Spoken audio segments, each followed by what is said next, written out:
Mr. Rectangle stood at attention after cautiously ringing a perfectly round doorbell.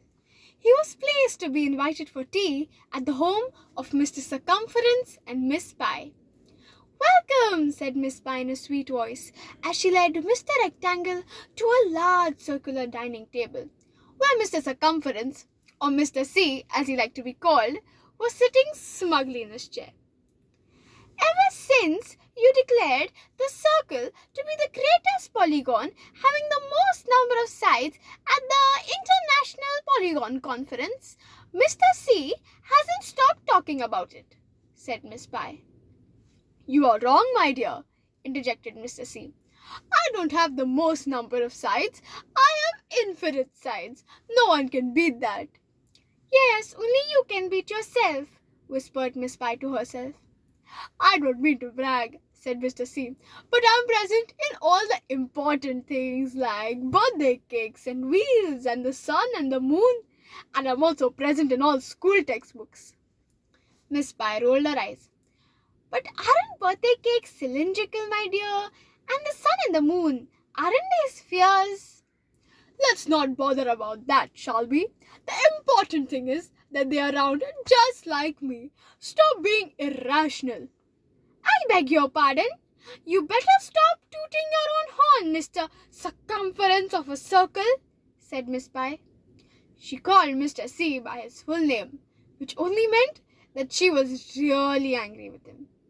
They started fighting, and Mr. Rectangle, he quietly slipped out of their home.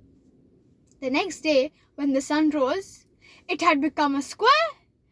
Round wheels became ovals, making car rides quite bumpy. And worst of all, birthday cakes became rectangles, so some slices had more icing than others, and kids started fighting over them. Mr. Rectangle decided to visit Mr. Circumference and Miss Pie one more time. Mr. C answered the door. "How are you, Mr. C, and how is Miss Pie?" asked Mr. Rectangle. Mr. C, in a very sad voice, said, "She's not talking to me, till I apologize." "Mr. Rectangle, have you heard of a branch of science called thermodynamite?" "Do you mean thermodynamics, the science of energy?" "Yes, that's what I meant. And have you heard of electric magnetico?" "Do you mean electromagnetism, the science of electricity and magnetism?" "Yes, that's what I meant. Hey, stop interrupting me." Miss Pie said she's present in both these fields. I looked it up, and it's true. I thought I was special, but it turns out I'm only present in school geometry textbooks. But Miss Pie, she's there everywhere. I feel like a total failure, a nobody." Mr. Rectangle understood the situation.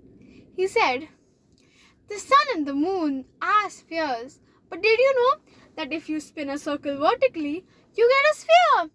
And birthday cakes are cylindrical, but if you stack circles on top of each other, what do you get? A cylinder."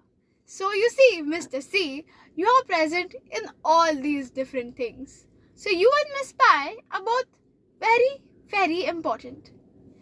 That was enough to convince Mr. Circumference to apologize to Miss Pie, and he did it in his own roundabout way, and the world became all right once again.